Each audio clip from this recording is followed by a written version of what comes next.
What's up, everybody? Welcome to another episode of 10K on the Bay, my journey to 10,000 live listings. Sorry for the audio problem before. I figured it out. I am just sharing a very popular topic, which is when can I finally take money out of my eBay business? This is a really common question I get. So you're working hard, you're putting in your sweat, blood, equity, all your extra money. You may be borrowing some money from your friend or an uncle to get started, and you're asking the question, when can I finally take the money out of my business that I've been working so hard to get going? And the answer, really, the short answer is when you stop growing. You want to get to the level, in my opinion, to where your max capacity is. And what I mean by that is, let's say you have 20 hours a week to work on eBay, and you can list 10 items per day. So now you can list 70 items per week. And let's say roughly, so that's like 140, 250 items per month that you can list. So you can list 250 items. You can start taking money out when the 250 items is what you sell and 250 items is what you list. So it's equal. And at that point, let's say, for example, your 250 items, you have a $30 average sale price. That's $7,500. And 1/3 is profit. And 1/3 is your cost of goods for another 250 items. So what that would mean is, let's say you have 1,000 items in your store and you sell 250 and you make 7,500. You take 2,500 out now. Now you can take that money, put it in the savings, pay down debt, whatever you want with it, and then use 2,500 of it for eBay fees, shipping, etc. And then the other 2,500 goes into a new 250 items. That would be when you can take money out of your business. In the beginning, you can definitely, I recommend putting into, reinvesting as much as you can. Some people put 100%.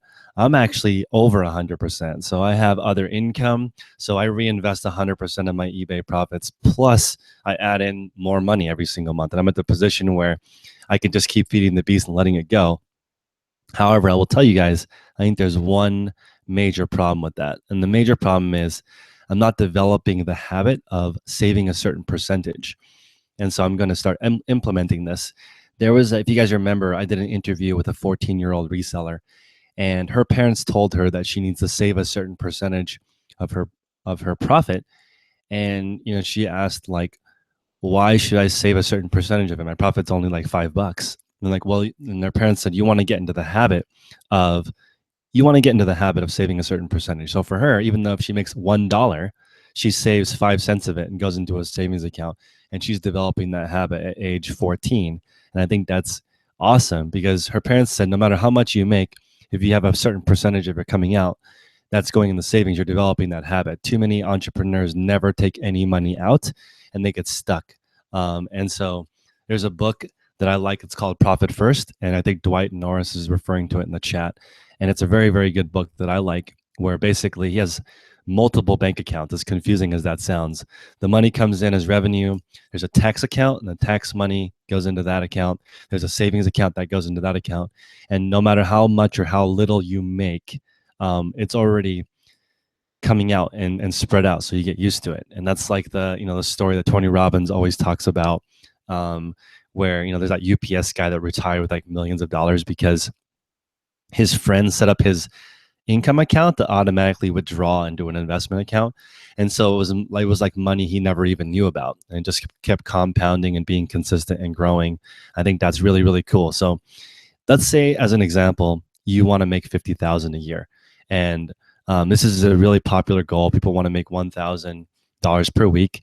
And my recommendation is, I think you should extend your amount of time you're willing to wait a little bit, and then increase the average sale price. So as an example, let's say you're willing to wait 4 months to sell an item instead of I've been looking at my item for 2 weeks. Why hasn't it sold yet? Like, you're not giving it enough time to marinate in the eBay algorithm, especially if you have a unique item. So there are 3 types of items that sell really well on eBay. And I think you guys should all take notes. If you're not, I should put something up in the chat, but I'm not that advanced. The first thing is low competition. So if you're selling in a category like, let's say these crocodile boots that I just picked up, right? So I picked up these crocodile boots. There are no crocodile boots in this size and this color on eBay at all. It's a one of one. So I can price sort of whatever I want. And in this case, There's no reason to cheap sell it because it's not like you don't want to sell for above market, but whatever market is, whatever you determine market is, you can just wait for it because competition is low. So you want to sell in that category if you can.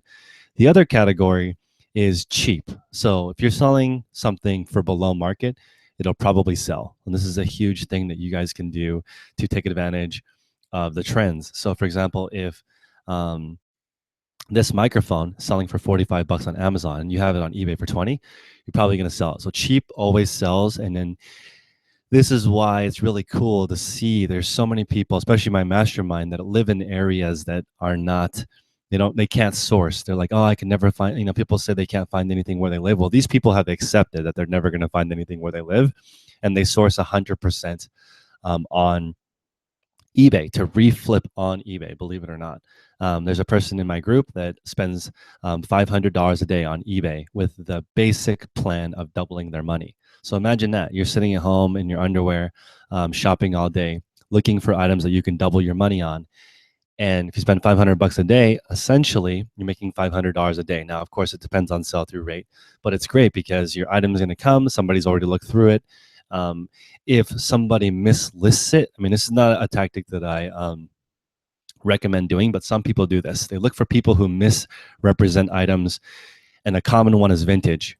So you put up, I have a vintage Patagonia, or this is even better, a vintage Lululemon piece, which is kind of ridiculous because Lululemon hasn't been around long enough to really have vintage pieces yet.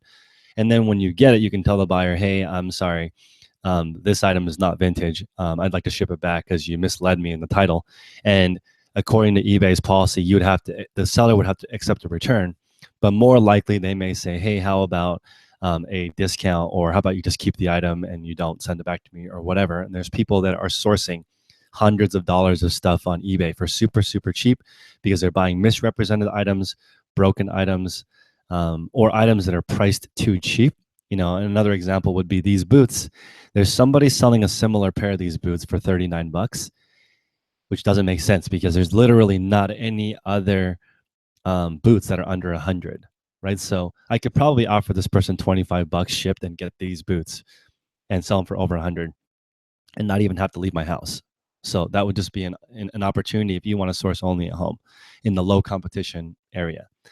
So cheap, low competition, and then the last one is best sellers. I think this is a really, really massive thing that you can do to kick ass, which is sell things that are already selling.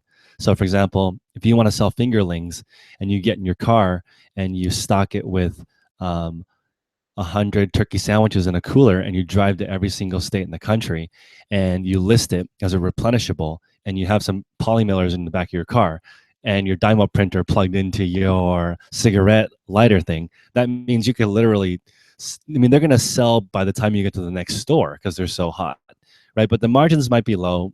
Make sure that you send enough, you make enough money to cover some returns, especially in the toy category. I think it's really funny. There's my friend Paul Wang, well, not my friend, but an acquaintance reseller. Last year, he put that he was in Hatchimal hell. And I thought it was just really funny because he had upwards of 30% returns on Hatchimals.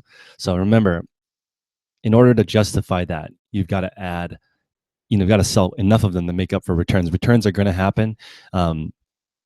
And in my mastermind call this morning with Michelle, I just want to point out, she made this really interesting observation, which is that when you're small, you feel every single bump. When you buy something, or when you get a return, when someone complains, and you only have 10 items, that's like 10% of your items have a problem. Of course, you're going to complain or panic or freak out. But imagine if you have a couple thousand items and you get a return or somebody complains, you barely even notice, because like if you're at that stage, you're probably listing 100-200 items a week at least.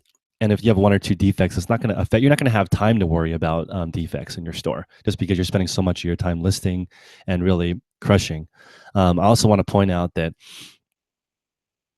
this is, maybe a trade secret that I'm giving out here, but everyone that's killing it is all about generally in times of distress. So if you guys know, when the people make the most money in the world, it's when a natural disaster happens or a war or something. That's when people come up the most, because everything is deflated. Like you could get a house in Detroit, for example, for like $1,000 because everything exploded there and things were bad. And then wait until everything recovers. Now your $1,000 house is worth 50,000. But like here in the Bay Area where I live, if you buy a house for $1 million or something, if you're lucky, it'll go up to like 1.1 million or something. It's not an area of distress. But if it were to crash, if all of a sudden half the homes were to foreclose, and you get the same house for 400K and wait a couple of years and then sell it for $1 million, that's where it happens. But my point is, this is the same situation for reselling. If you go to a garage sale or a moving sale or an estate sale and someone just passed and the family only has 3 days to get rid of everything, I mean, imagine the deals that you can get because they only have 3 days to get rid of everything. Maybe the kids had to take time off work to go liquidate their family estate. You don't know. So it just depends on your thing. But I do think this is a trade secret because if you're looking for things that are perfect in perfect listing condition, there's not very many of them. Like you trying to find. It's like I wish I could find only Gucci shoes that sell for 600 for $30 that are ready to list and unlimited supply, and I'm the only one selling them. That's not really a thing. Like if you get to the point where, like fingerlings as an example, there's so many people selling them. There's a lot of people out there looking for stuff, and it's desperate times. You're looking at people that literally, they are selling $20, $15 items because that's all they can find. But I'm just saying you need to be a little bit more resourceful. And look at the people who live in Montana that have a 6-figure eBay business. Clearly, the stuff that they're buying is not in Montana. And the auction houses here, a lot of them are done online. So like if you, I'm just going to point out, I'll talk about Hustlebee in just a second, but you definitely want to look at auctions all around the US. They will ship, and it's becoming e-commerce even for storage wars. If you guys want to bid on auction units, go back and take a look at Wade's Ventures. Shout out to Wade. He's a great guy. He knows a lot about storage units. That was one of my most popular episodes because he sort of gives you a rundown and expectations. Don't just sink your entire capital into one storage unit. That's the wrong way to handle it. Sorry, this is kind of a stream of consciousness feed, so I'm going to jump around a little bit. But the one I've been learning a lot from Phil Hellmuth, and he's a famous poker player, and he talked about how he might be one of the best poker players in the world, but he'll never be one of the wealthiest because he doesn't have the best cash flow management. And I think that's key. You may be one of the most talented pickers in the world, but if your store doesn't have the right cash flow management, like you're the best picker in the world. You picked up a statue that's worth 90,000 for 1,200, but $1,200 is you only had $2,000 to pick, and you used 1,200 of it on that piece, and it's gonna make you don't know how long it's gonna take.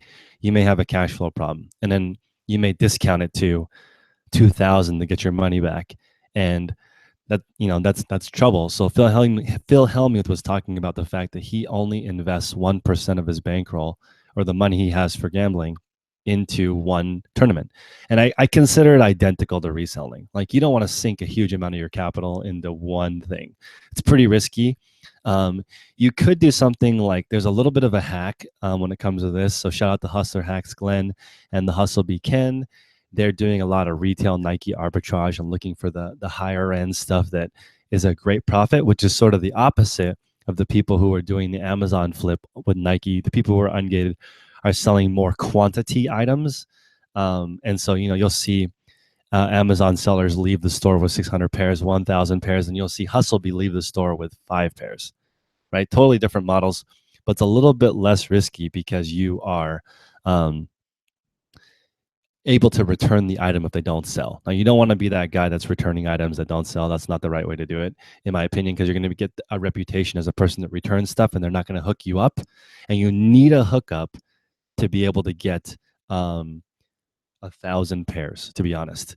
Like when I went to the Nike outlet for my first time, I saw people that were not waiting in line. Like that's weird, right? I have to wait in line with people, and there's other people who are not waiting in line. So they've already worked out a deal. They're probably paying for 600 pairs at one time with the manager that they already know, that they play poker with on the weekend, and their kids go to school together, and they have that relationship in place that allows them to pay and then have people take it directly to their car. Like that's, a relationship that somebody built over time. And I'm not complaining. I'm just like, I respect that person that figured out how to get the relationship with the person and get it going. That's inspiring to me. I'm not going to complain that the first time I went there in 4 hours, I only got 7 pairs. I'm not complaining. And I wasn't going to go there and not make money.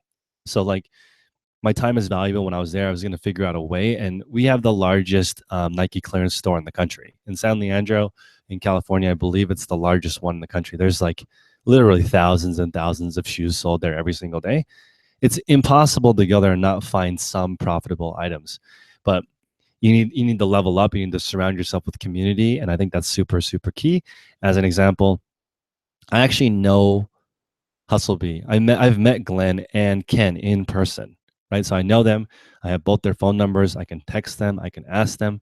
And right away, they texted me and they said, bro, you can't go to the Nike outlet on Saturday afternoon. Are you crazy? Like, you're going to be waiting in line for 5 hours. And they were right. They already know that. They show up to the Nike outlet on Saturday right when they open.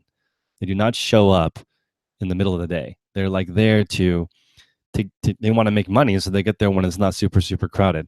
So that's another hack that you want to do when you get into that model. But I think that's one way to actually mitigate the risk. If you are new and you are worried about sinking $20, $40, $50, $100 into inventory, I'll just tell you this: it's only expensive if it doesn't sell. You can't the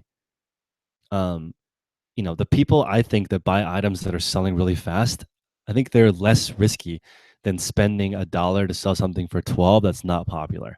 For example, if you were to buy a pair, let's say a Brooks Brothers shirt, it's a pretty popular men's shirt, right? And you were to buy it, you say you paid up for it and you paid $6 for it, and they're selling for $20.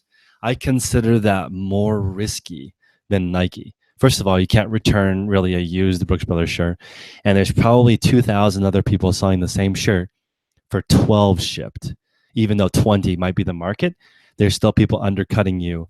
And for a basic work shirt, I consider that relatively risky. So more risky than spending $100 on a Supreme piece that may only resell for 150. I consider it less risky because there's such a limited supply of that Supreme, and it's going to sell even for a smaller profit. But I've never heard anybody say like, man, I have all this good stuff that's not selling. I just don't hear that. I always hear, I have all this regular stuff that's not selling. So that's really why I see that. Let me go into my the questions. Sorry, there's a lot of questions. I was kind of on a rant there.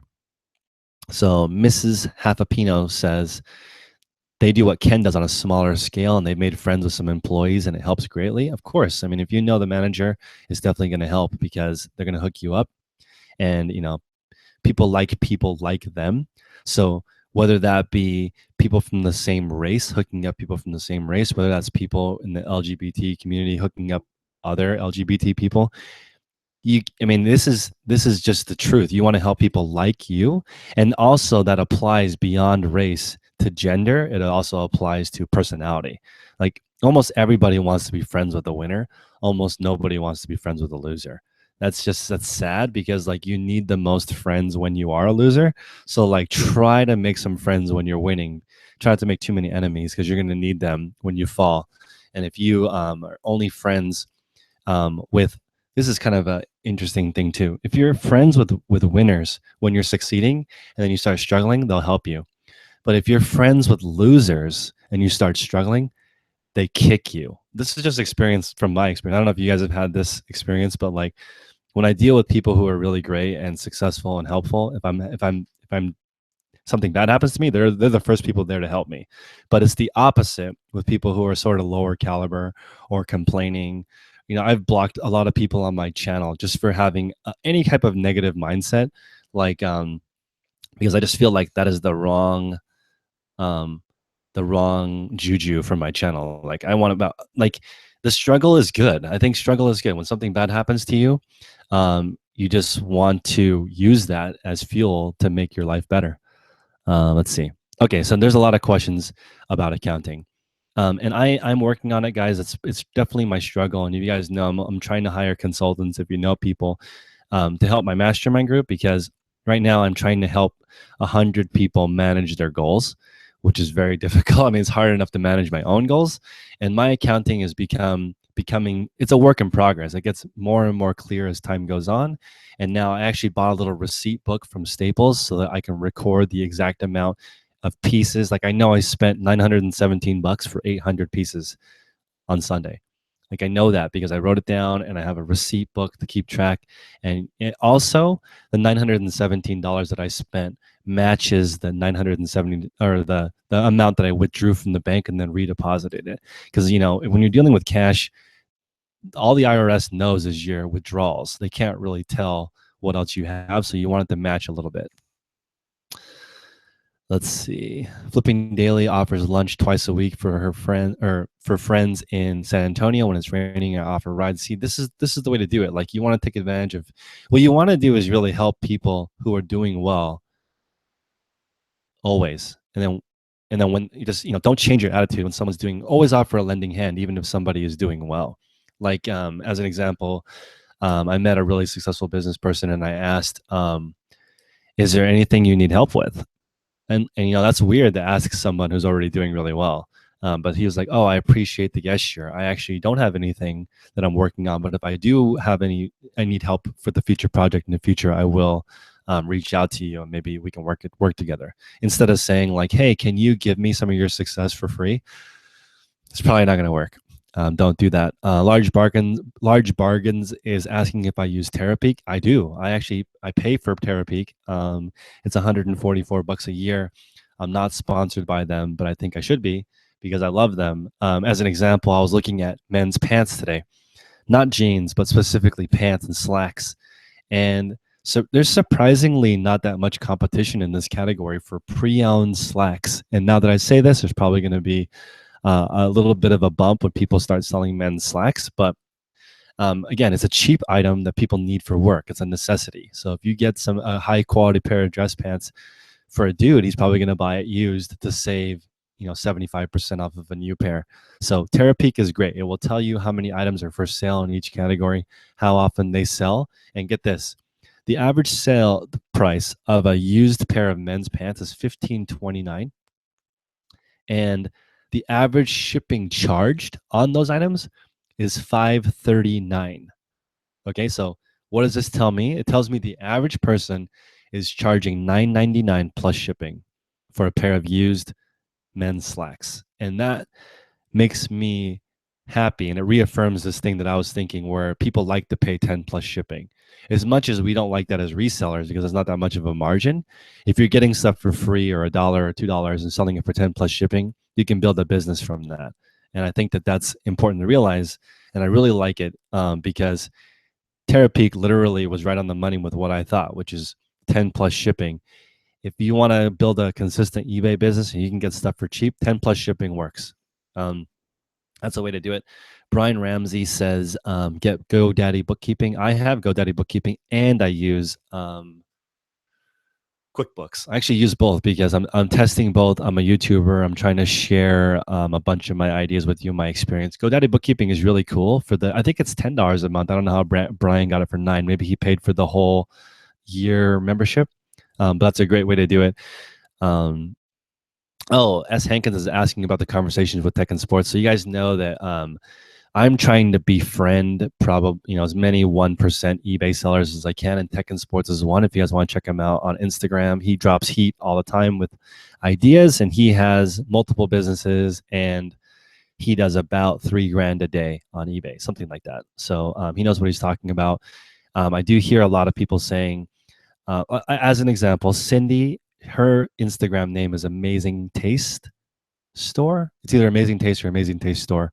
I'll put it in the description below. She's great. She's really understands her stuff, and she's been selling in the game a long time. And I get comments all the time that say, "I hate your channel unless you bring one of these veteran people on." So it's interesting because I don't really know how to react to that, but my point is I definitely respect the veteran sellers, even though I don't feel like that's reciprocated. I feel like I definitely the love maybe only going one direction because I have them on my channel, but I'm never on their channels. So that's interesting. But Tech and Sports is a big seller. We're working on the podcast. We really want it to be extremely useful. And the purpose of it is to make an 8-part series to help people do accounting, shipping, sourcing, relationship building, all that stuff. Just do an 8-part season to help you guys with a different part of your eBay business each time. It'll be great listening to myself trying to build a 7-figure store, and him. He has already built a 7-figure store, and he will stay anonymous, which is pretty mysterious and awesome. I love that. His IG is Tech and Sports. Somebody put that in the chat so people can find it. Video Game Concepts is asking, how do I join my Hangout, my Google Hangout sessions? So my Monday night one, which is public, which we didn't do last night because people are busy, is closed. So that one is just a mastermind call I host for the public, and we share ideas on improving our business. The one on Sunday night is open to the public. So if you guys want to come Sunday night, each week we have a topic. Last Sunday, it was how to ship efficiently. That was great. And if you guys want to go on Instagram, the admins of the Facebook group are doing a fantastic job of providing a summary. So if you can't make it, go ahead and go to it on Instagram, and you can get a summary, and it's free. So no charge. 99% of the stuff I do is free. Kyle's been using QuickBooks since the DOS days. That's awesome, Kyle. I'm relatively new to reselling. And I mean, just on a side note, my personal goal this year was to do 240,000 in sales. I think I should be able to hit that. So I'm at like 175 as of last month. And the last 2 months are super, super busy. I'm expecting a pretty huge last 2 months of the year as things build up. So things are coming. And then I also have 10 mastermind calls during the week that I host, and those are almost full. So if you want to join that, you can email me at 10konthebay@gmail.com. You would get 5 other resellers that you become friends with, and the idea would be to share your store with those 5 people and keep each other's balls to the fire and make sure that your stores are growing. So like if you guys don't are not sharing your store with close friends, you're making a huge mistake. And I'm sharing my store with 3,000 close friends now, right? So everyone has been giving me helpful advice. It makes my sell-through rate a little bit lower, obviously, because people are looking at my stuff and not buying anything, but that's okay because I'm leveling up. And I was looking at BHFO, and they have 100,000 people that follow them. So obviously, at a certain point, you don't worry about the little things if you get your store big enough. Got to shout out Mary, admin. I appreciate all the admins in the group. If you are in my Patreon, you automatically get a wrench in the chat so you can moderate and help people out. Paid shipping versus free shipping. I like both. I have free shipping and paid shipping. I actually think the magic number for pre-owned clothing, I know people are going to hate me on this, the magic number for people selling the generic stuff is $12 shipped, free shipping. If you're looking for like the generic stuff you find at the Goodwill outlet, doesn't matter what the MSRP is, $12 shipped is like the magic number for moving if the people who are complaining about sales not being fast enough, if you want fast sales, go to that amount. But I don't think that that's scalable. I think if you have the tech and sports model and you sell $25 to $45 items that you pay up a little bit more for, let's say you pay up to 10 and you sell for 25 to 45, the people who do that scale much faster. And they don't sell things that fast, guys. It takes 3 months to sell through your stuff. Some stuff may sell right away, but like if you're too impatient to wait 3 months, you're probably going to be stuck in the 12 shipped model because it's going to move fast at 12 shipped. And that's basically $9.99 plus first class shipping, because that mentally for a person spending $10 plus shipping for an item is reasonable. So dude, I'm so sad that Valuetainment's not making videos anymore, guys. That's one of the best channels on YouTube. Valuetainment helped me with a lot of different ideas. I do think Patrick Bet-David may be back soon. I just don't know what he's doing, and it takes a lot of resources to build a channel like that. So I appreciate that. Yeah, the mastermind calls are cool. So you can look at the format on Monday night. Also, guys, you don't have to pay to be in mine. You can make your own, but be patient. Don't say like I reached out to 5 people and nobody wanted to do it with me. Like it's not that easy. It takes time, and you have to be valuable, and you have to give, and you can be a brand new seller and be the most valuable person of a mastermind if you just share the most. Because experts are just beginners that move things faster. I mean, they just do things more often than you. They make mistakes more often. They sell things more often. They just do things at a faster pace. That's really the only difference between what I've seen, like so-called expert, is just somebody that can do something fast. And I listen to all those people, all the gurus that pop up and say, I have a secret to help your eBay explode. I'm listening. Like I don't mind paying for a course to figure out what this person says is the new secret. And like I'm okay with that. And I think people that put together information, that's a skill too. So whatever you guys want to do, I'll probably support you. And also, I just want to stress one more time before I get back into the questions, is to stress that community is huge. If you can't meet people in person, try to talk to them on video. And if you can't talk to them on video, talk to them on the phone. If you can't talk to them on the phone, talk to them via text. If you can't talk to them on text, talk to them on social media. That's the lowest form of a relationship, though. If you're friends on Instagram and Facebook, that's the lowest form of friendship, in my opinion. Try to level up to at least a text message basis. You don't have to get frisky with your friends, but try to like level up at least to the point where you have their phone number. Let's see. S. Hankins says, when sales are slow, you list twice as much stuff. That is great. And I just want to shout out Prof Sales Jason. He made a video recently saying that maybe listing will put you out of business. And that's because some people don't have the money to keep listing. So make sure you keep that in mind. Definitely list twice as much, but with money that you don't need. That's something huge. If you guys don't mind, please like the video. If you're on YouTube, if you're on Instagram, send me one of those hearts. Let's see. Is there a piece? And Gear Outlet is asking, is there a piece of clothing in good shape? I mean, any clothing in good shape will sell for $10 plus shipping. I think so. I mean, I've sold non-branded clothing for 20 plus shipping.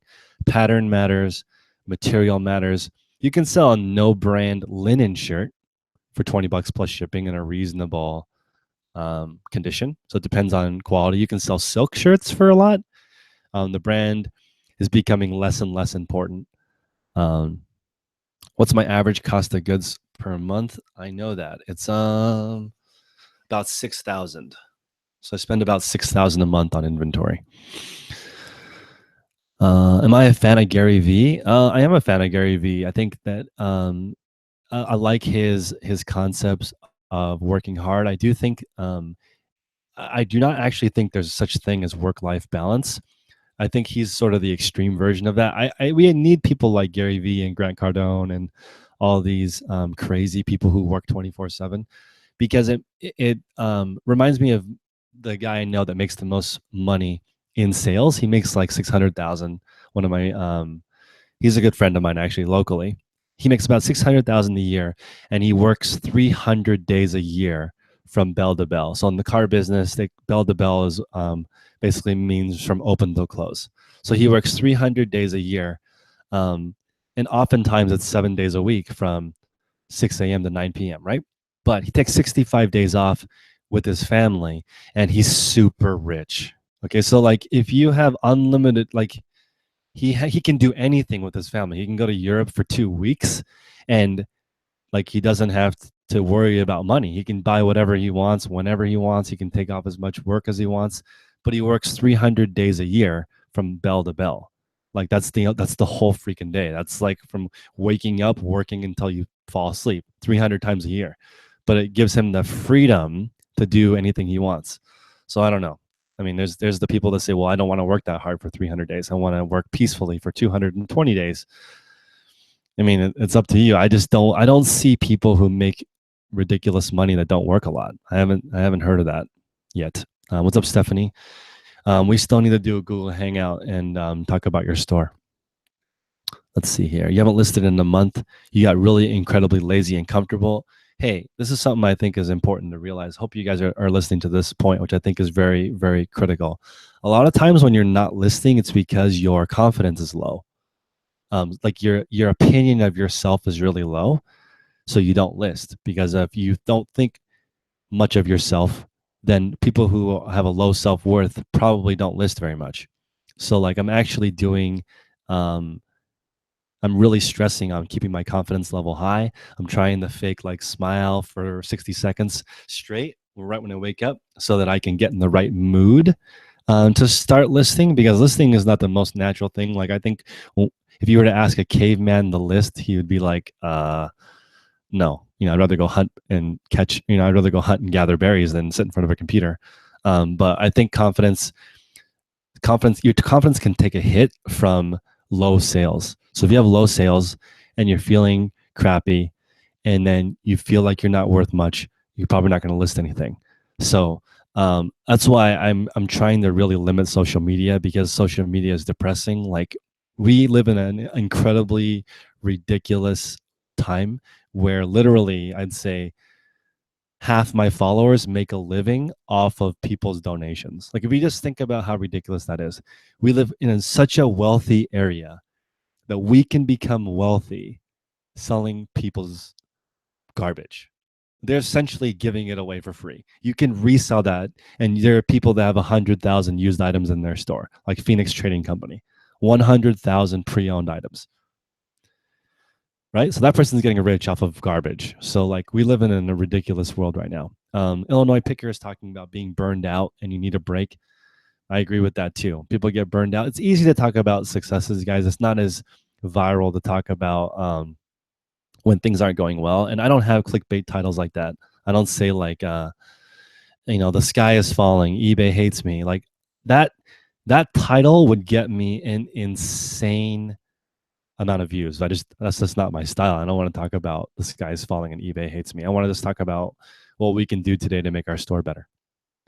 Swift Thrift is saying, would you focus on one platform when you are part-time? Yes, I would. I would maybe educate yourself on one platform. I think in your situation, I may do more Amazon. I think if you have a full-time income and a family, you should probably do Amazon. Even though I'm an eBay channel, I still recommend you do Amazon instead, because Amazon's supposed to be 40% of e-commerce. Come on, guys. If you're playing the long game and you're not doing Amazon, I think you're making a mistake, because the long game, Amazon has been trending bigger and bigger and bigger, and Jeff Bezos is really cutthroat. Like he used to be the skinny nerdy dude, and now he's some jacked beast. So I mean, like he's not going to stop. I'm not. Oh, so Stephanie's saying she doesn't necessarily agree that confidence is the reason that people don't list. I agree. I'm just saying for some people, having low confidence makes it so you're paralyzed and you can't do anything. When you think highly of yourself, you usually move more. This is why, like, and the other extreme example of this is like the cocky douchebag that can ask a girl out at the bar because he believes he can be with her. That's important. It's going to get you more results than if you're just shy or you're not feeling good about yourself or you're wondering about rejection. You're going to lose to the person with more confidence every time.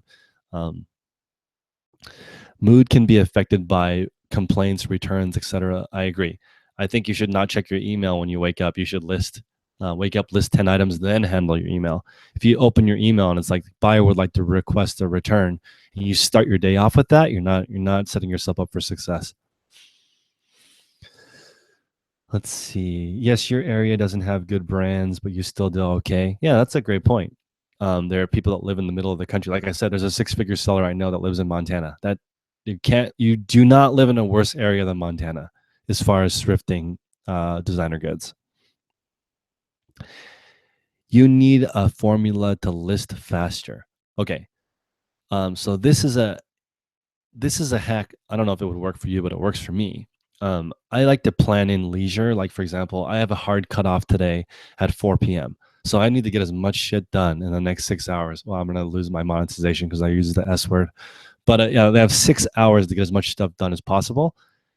If I wanted to list faster, I would just give myself 5 hours and just figure out how to do it. Like that's why I put on my Instagram, what would you do if I was working at your store for 10 hours next week or tomorrow? What would you be having me do? And getting people into the mindset of how can you improve your business and make it a little bit better, list things faster. But again, giving yourself less time to do the same amount of work. So if you've been listing for 15 years, you may be stuck in your ways, which is okay. So I just recommend doing your ways faster. So giving yourself less time and planning a hard deadline, meaning like schedule lunch with a friend or dinner with a friend in 1 hour less than the normal time it takes you. Because I forgot what law it is. Somebody put it in the chat. The rule is the time you give a task, your work expands to whatever time you give it in your day. So like if you give yourself 5 hours of listing and then you just change your mindset and you give yourself 4 hours of listing, eventually you probably get the same amount of stuff done. Um, let's see. Stephanie is asking, does my VA list on InkFrog or right on my eBay? I actually have both. So I have one VA that lists directly on my eBay that I trust, but that's not the right process. So there's another VA that I'm testing. And as you guys know, I want to have 2 photographers, 2 VAs. That's my business model, because the reason is because if one VA is sick or one photographer is sick, my business doesn't stop. But I also want to reduce the amount of employees I have. So that's where I'm at right now. I'm doing both. I will 100% list only on InkFrog or 6-bit. I like 6-bit better, but I have a Mac, so it'd be a little weird having my VA list on 6-bit, even though I use and I'd have to get parallels on my computer, which I should do anyway. But Tina Anderson says, I recently opened a store. I haven't designed it yet. You don't need to design it. Guys, if you look at one perfect example is Greg Morris Cards. This is really a testament to customer service. Greg Morris Cards has 1 million feedback, and they don't even have a profile picture. It's still the gray raindrops. They haven't spent 1 second of their existence on branding or designing. They just list a lot of stuff really well, good prices, good items. 1 million feedback, guys, 0 negative, 100% positive. They do have like 30 or 40 revised feedback, but I'm saying they were able to keep a perfect 100% feedback on 1 million items with no design. Michael asked, do I have more items listed in Amazon or eBay? eBay. I want to get to 10K first before I really go balls deep into Amazon. I'm going to do both. Like, I just want to do one thing at a time. I don't want to ride 2 horses because you know what happens. Let's see. Why is it that so many create drafts first and then publish whenever they're done creating 50 listings or so? So this is a good question. Why do a lot of people do things in sets of 10 or 20 and 50? I think that's because they're batching. So earlier on a mastermind call, I did drafts first to show them a draft and then photographs and then upload the photos into the drafts. I just think it's hard to do the same task over and over and over again. You get tired and like, I don't think you could honestly list for 8 hours unless that was your job. If you're an entrepreneur and you're running your own eBay business, I recommend you break up your time and do each task a little bit, but also not less than 20 minutes. Like the Pomodoro Method, where you do something for 20 minutes and take a break, do something for 20 minutes, take a break. I like that method a lot for me, especially since I have ADD. I can really only focus in 20-minute increments. However, got to shout out Mary, or I think is it Maya or Mary? Somebody in one of my groups said that she can focus for 2 hours at a time. So bless her. That is very challenging. Have I started a private label venture? I have 2 that I'm working on. The first one is samples are arriving. Should be today. They shipped about 7 days ago, e-packet, so I don't know how long it's going to take for the samples. So I'll go and set it up. Armstrong is asking about a 24-hour listing stream. I've been slacking on that. I will get that up soon. So I'll announce it on my Instagram when we get the 24-hour feed up. I think that'll help people with the sense of community.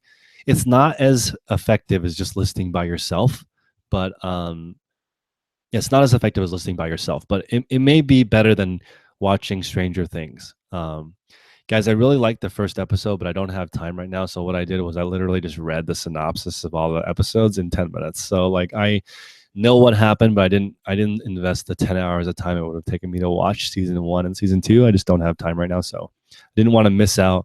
And I got probably 30% of the enjoyment by just reading the synopsis instead of watching the episodes. Do I track every item on Excel or QuickBooks? I do not. I just do total spent, total out. However, I do record the cost of goods sold in every single item in the custom SKU. So I have it. And I know when I sell every single item how much I make because I put it in the custom SKU. And what that looks like is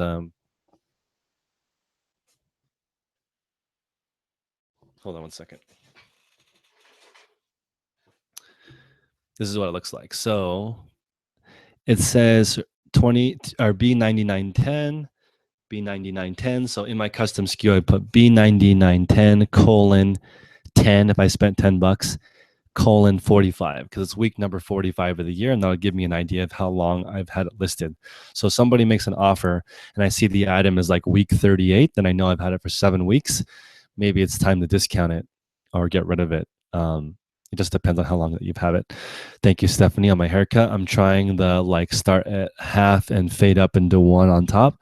Yeah, I mean, if I was really hardcore, I would shave my head, but I'm taking life a little bit more peacefully. You've been listing since 6 a.m. Well, depending on where you are in the country, that's either really good or excellent. What is my favorite aspect of selling on eBay? My favorite aspect is that you get exactly what you put into it. I've noticed this. Like if my sales are down, it's probably because the quality of my listings are down. Like I'm at like 70. Like the Husky account is at like 8,000, and it's down like 40% from last month because I haven't, because I had too many stores, so I just consolidated the two, and shutting down one of my stores took a lot of time. So like, because I had to, figure out what to do with those 2,000 items in that other store. So focus is key. But the best part I detracted from the original question. What is my favorite part of selling on eBay? It's the fact that you get exactly what you put into it. So if you want to make $1 million a year, you can. If you want to make $10 million a year, you can. And on top of that, you can literally find somebody who's already done it and copy them, and probably even though you're copying them. I would be very surprised if Apparel Save and BHFO haven't had a conversation on the phone. So Zach said he just got a sample of his first private label and he's excited to make his order. Any tips before I take the bite? My tip is that don't expect it to work. Expect that money's completely gone. So just, give yourself the capital to try a few more times. Don't spend too much money on one single product just in case. I don't believe in to put all your eggs in one basket because otherwise you're guaranteeing yourself to fail. I disagree with that. I think that you should go all in effort-wise, but don't risk all your money. Yeah, I love Stranger Things. The first couple of episodes were good, but I literally just skipped it. Let's see. With multiple stores, do I have multiple PayPal accounts? Yes, I have 2 PayPal accounts. But not so I can avoid taxes. It's just because when I started a Loki Husky account, I did it from the beginning. Like if you follow that Instagram, it started with literally opening the LLC from start to finish. Everything was just one account, so that's all set up the same. Let's see, Tracy Thrift, what's going on? If you want to try paid shipping, should you decrease the price of your items and add the $5.99 to shipping? How would you make the switch? I would not make the switch. I would just have both in your store. I honestly think you shouldn't just pick one model. You should have a couple.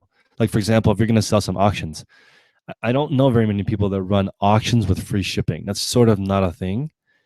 And I don't know people that sell video games, for example, that really charge for shipping, because it doesn't really make sense to try to calculate that when the items sell so fast.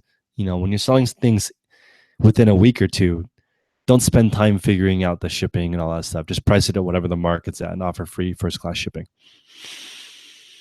Brian Ramsey's talking about Tino the Soul Advisor. Guys, I have his guide in my affiliate link in my description if you guys want to buy the shoe guide. But again, you don't need it, and I recommend if you want to quit your job right now and you want to become a full-time trash elf, I recommend that you sell shoes.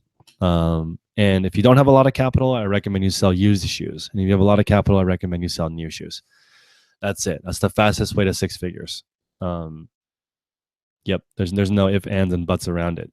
You're going to get a easily $40 to $100 average sale price, and you can get those shoes for under $25.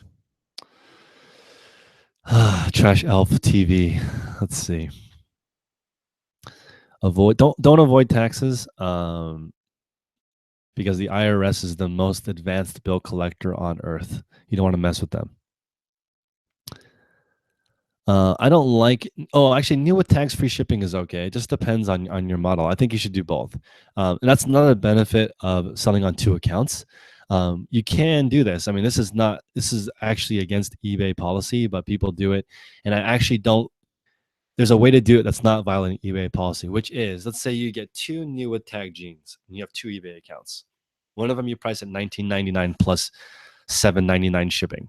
The other one you price at $28 free shipping. Same exact items, same exact photos, and then type into the search bar and see which one pops up first or the other one. There's a lot of factors. Is one top rated? Is one not top rated?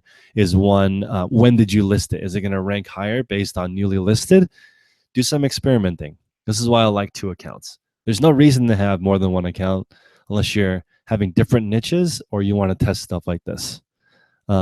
Yeah, Trash Elf is a scavenger life term.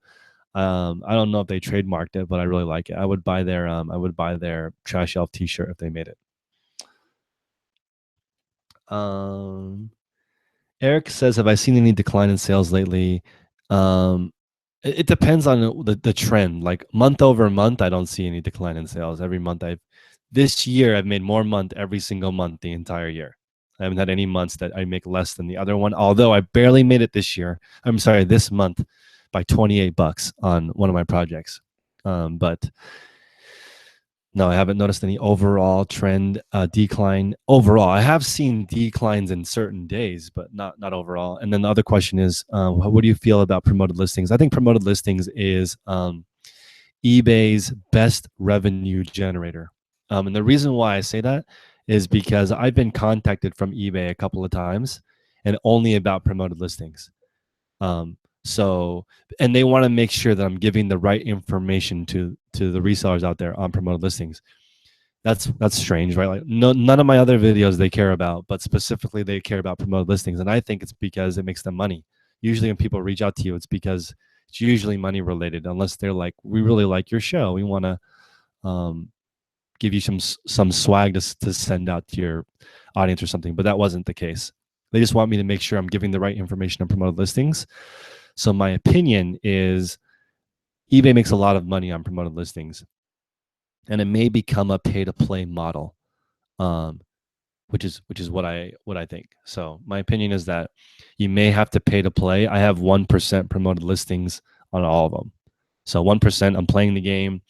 Not super excited to pay more in eBay fees, but it kind of makes sense. Like let's say I upped it to 10%. Then I up my prices a little bit to compensate for it. I actually do believe that would increase my sales because why wouldn't eBay want to double dip? They would charge me more fees on the item because my item sells for more, and they would charge me for the promoted listings fees. So on a $10 item, they're going to make an extra, almost an extra dollar or something, like 50 cents to $1 extra by just having me really be integrated in the promoted listings program.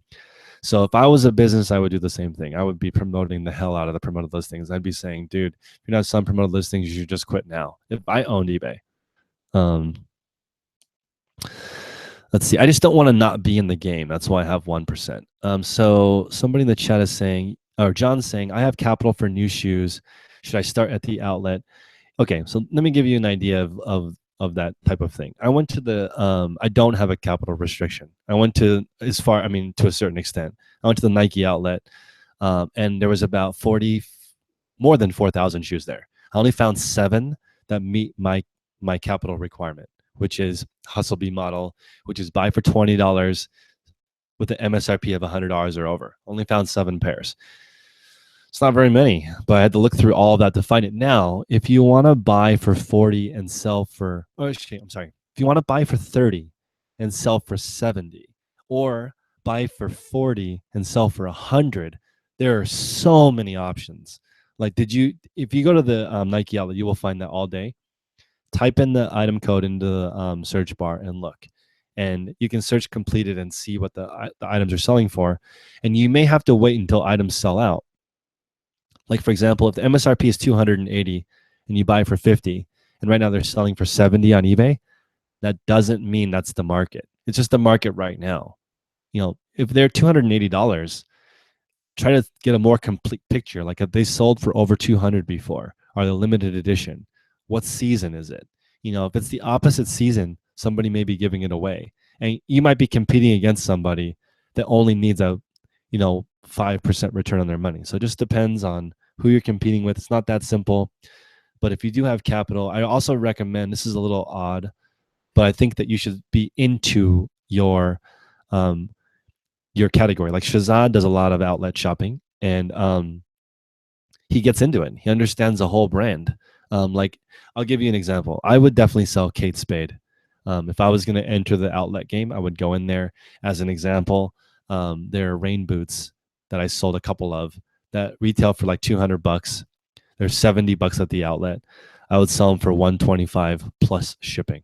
Now that's not a great margin, but if I had unlimited money, like John, I would go and I would clear the shelf. I'd buy them for 70, I list them for 125, and I would wait until March before I discounted them, because it's raining season right now. It's cold, and I would not discount them for the next 5 months, and I would just wait. And you're going to earn so much more than the stock market, even at buying for 70 and selling for 125 plus shipping. And you don't even really need to offer best offer, because that's like a reasonable amount, in my opinion, for a decent amount of stuff. Shoes and gear outlet, you need to get a CPA to really help you out with that. I am going to switch from a CPA that helped me when I was in sales to a CPA that specializes in real estate, because I want to put my eBay money into property. I don't know how to do that, but I put that on my affirmations. I will use eBay money to buy real estate. I'll figure it out on the way there. Let's see. You really like promoted listings. I do too. I don't do a lot of it. Mighty Mushroom, what's up? Love you too. You've been more successful with Ross, Marshalls, TJ Maxx, and DD's discounts more than the Nike outlet. I agree. I really, really, really like the Nike outlet is my least favorite. Actually, that's not true. Walmart is my least favorite. Walmart is my least favorite retail arbitrage. Do I share my eBay username? I share the Loki Husky, but not my wholesale account. Let's see. All right, Illinois Picker, have a great one. Thanks for stopping by. All right, guys, I'm going to head out. I got to get a lot of stuff done before 4 o'clock. I am having Loretta, Thrift Love Sell, on my show to talk about hard goods. Guys, you got to listen to this lady. She's really cool. It's like she has a minimum margin of $40. So that's really great. Minimum margin of $40. If you're not following her on Instagram, please do. Thrift Love Sell. Everyone have a great one. Talk to you guys in a few hours. Peace.